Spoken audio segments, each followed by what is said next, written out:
I think I should put in for this program next time. Although I'm not an artist, but you guys are learning now, so we can always trade in. Okay, so my knowledge of artists is that you guys tell stories. You tell stories in different ways. How has this program improved your communication skills? Because you have to be able to communicate what you have in your mind with the larger audience. So, Sheon, can you tell me how has it improved that for you? Truth be told, I hate telling people about my art. You say what?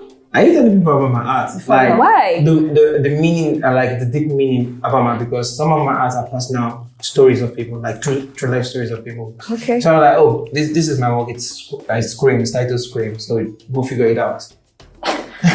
So, but you know, I felt restricted because I was not having that conversation more, but I was having conversation with the people I'm telling their story more than the people I'm telling the story to. Yeah. And coming to 1952 program, this art program, it was not only about them anymore. I got to also understand myself because I've never created anything for myself, about myself. So I've always created works about people around me, people that live with me, people that is in my community, people that inspired me, people that yet to inspire me, and people that are like, okay, they are going through this, let me just tell their story, give them a voice. But what about my own voice? But coming to this place, it was emotional. A lot of emotions was running down the stream. The stream, yes. Stream of emotions. Right. Streams of emotions. You know, everybody telling, you know, and I felt strong. Like, okay, I should tell my story. It's very, very important. Correct. Because, you know, sometimes you pack up all these emotions in you and you have nobody to share them with. So then you look like you could listen to other people. People could come to you and tell their stories and you can't actually. You could give them good advice. You don't know if it's good advice or not, but you say something and they're okay with it. But nobody have actually come to you to give that safe advice. You understand? Because you are not telling your own story. People are not hearing you. So it's making me want to speak out. It makes me want to create something for myself. Make me want to draw people more to my story. Like, okay, this is Sheon. Meet Sheon. Not just, Sheon, you know, not the usual Sheon. Yes, he's always smiling, he's always crazy, always connect with everybody. No, like Sheon in depth, like connect. Okay, so now would you say that with what 1952 Africa is doing, you can better tell your story now? Yes, I could better tell my story. Okay. Not just, okay, go and figure it out. Now I could tell you. You know how to say to them. Yes, this is the reason I'm creating it. Okay. If you don't know, you need to get it now. Like get it right now. Like this is it. And you need to connect. You need to know that there are people out there, and not just people out there. You yourself need somebody to talk to. You yourself need somebody to connect with. You yourself need somebody to share your emotions with. Only you don't have a partner, but somebody you know you're on the same frequency, you're on the same vibe. Okay, this is what is happening around me. What do you think? Great. So my art is that platform. My art is just that therapy, a therapeutic stage where you could say, okay, the 1950 make me understand that, okay, this is the process. This is how you achieve it, and this is how you execute it. Great. So it's not just the art alone, but you must be involved because you're the artist. Amazing. So I would like to ask you, Jane, because you seem like you're giving me this vibe of a very shy person. So somebody doesn't tell a story, or maybe you might find it hard to like let people know that this is what I'm actually saying. So how has this program reshaping your mind? How has it been able to help you communicate with your audience better? How? Okay, at first when I started creating, that was before I came to the residency. I was just like creating, just maybe for the fun of it. So, but when we were giving assignments, I mean, sometimes I'll even tell one of the others, I'll be like, so art is more than this. because I was thinking that art is something I can escape from talking, where I'll just create, and then somebody will be like, oh wow, I like this. You understand? So I didn't know that you have to maybe share a story for it to be sold, like to have a backup. So when we're giving those researches, we go to the library, we go to exhibitions, we talk about works. Then I made research and even had to interact with artists, and they would give more ideas on what to research on. So after all that, there were now stories that came up. And then when I created with stories or with whatever I researched. Okay. So yeah, so now you're out of, should I say you're out of your shell, moving out of your shell gradually, and Well, I'm moving out of my shell.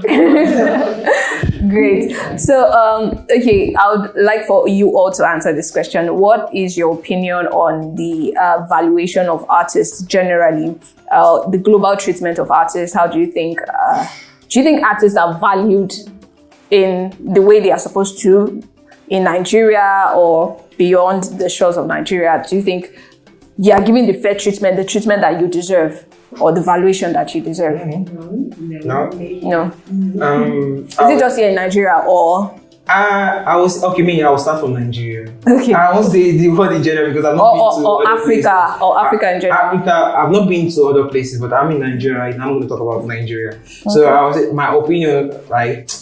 I think we are not really here that much, but it's actually improving, not like compared to before. Like, okay, if you say you want to study art, why don't you go to Babashukura Towani? It's at the street, or like somebody that's to learn a trade. Yeah, like the roadside as a trade. Yeah, as a trade. Just go to the end of the street. But now arts have been seen with another perspective. Like, okay, you could make, because my dad, when I started doing art, my dad like, I'm not gonna pay your school fees for art. Wow. Yes, you left all the way from medicine. Oh, that's a big departure. And funny enough, doing my IT and I created the artwork. I was not at home. I went to the church and one of my uncle came around like, wow, who did this? Like, I said, your brother. He's like, is this gonna sell? My dad said, yes, it's gonna sell. Like, my dad not coming like, how much do I say? 400K. Like, this small work is 400K. It's like, I say the work is 400K, 400,000 naira. No go come. He's like, so this art is very, very expensive. So we sold the work to my uncle and I came back home. I'm like, come, we need to sit down and talk. Explain this art to me. Well, so I think it's been changing bit by bit, but still we still need bigger change because art is actually needed in the community. Not just because we want to create art or want to tell a story, but the truth about it is we have our own voice, not just the music alone, not just the movies alone, movie industry alone. Because if you said back in the old times, these artists, they were very, very, but they seek advices from them.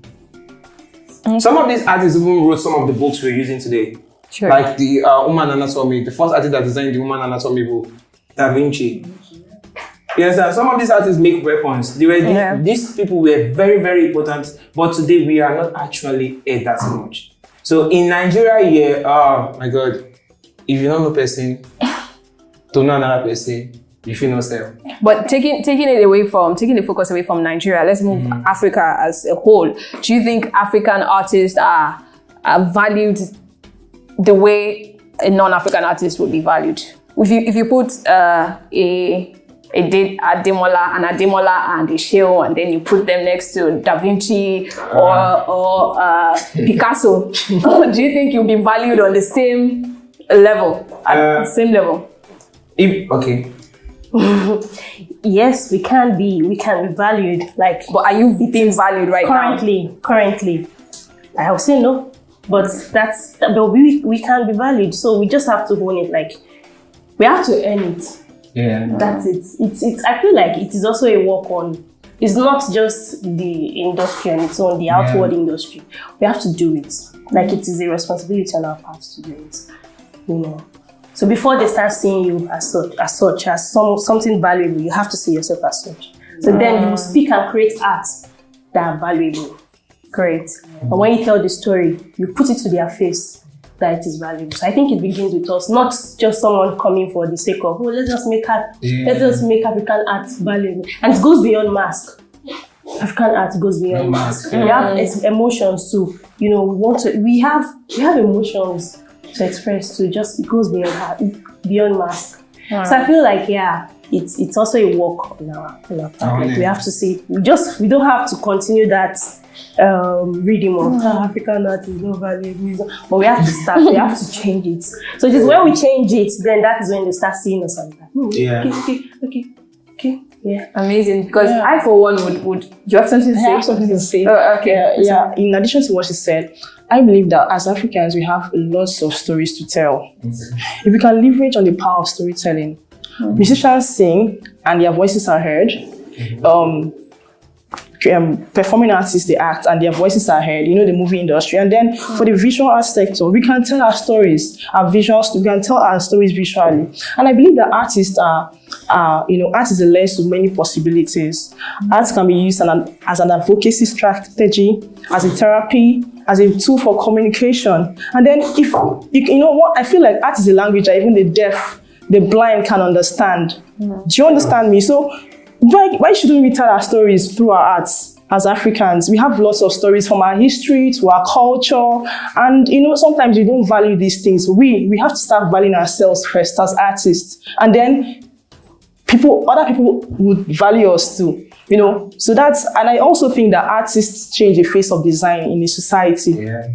As an artist, what stops you from being a designer? What stops you from being the best you can be? Like when I was doing my video, I talked about women. I believe that African women can optimize the fullest potentials, can live optimally to their fullest potentials, can be the best they can be. So I believe that as Africans, starting from ourselves, we have to first value our work, value ourselves, and others will now value us that way too. Yeah. I'm being schooled here right now. It's like, okay, it's amazing. You want to say something? Okay, briefly. Then after that, one way in which arts can be promoted is platform like this. Really the vision of this gallery is to promote the artists, the African artists that are undervalued. So if you are good, I'm born an artist, my dad is an artist. So if you are good and you don't have a platform like maybe to Africa, you don't have galleries, you don't have promoters, you don't have those who can shout you to the world, those who can project who you are to the world, I will say that no matter how good you are still nobody. So that's one way by which artists can be promoted. So you are very good, you are skilled, you are like that. You can never be like Picasso if you don't have platform like this. So thanks to Native to Africa. Amazing. I think the promotion is what we need. What artists need. Africa. Yes, the hype, the support. Yes, the support and the big hype. That is it. That's what we need. So I'm becoming an hype man. Hype man from now. You get. We start hyping artists.